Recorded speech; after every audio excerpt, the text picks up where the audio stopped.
பலாவினுடைய ஆண் பூக்கள் உருவாகிறத பற்றி இதில் பேச போகிறோம். அதாவது இப்போது நாட்டு ரகங்கள் பண்ருட்டி பலா மற்ற ரகத்தில் 3 ஆண்டுகளுக்கு பிறகு தான் ஆண் பூக்கள் வரும்.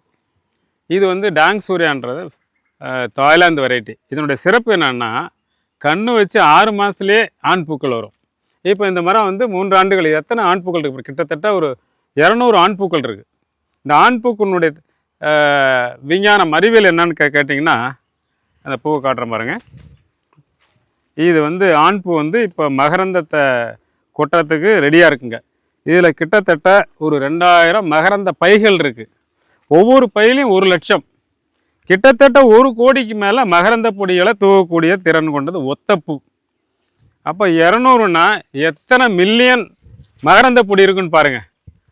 இது வந்து இதில் வந்து காற்றுல வீணாக போகிறது போக ஒரு பெண் பூவுக்கு தேவையானது என்னென்னா 100லேருந்து ஒரே ஒரு பெண் பூவுக்கு 100லேருந்து 1000 மகரந்தம் தான் வேணும்.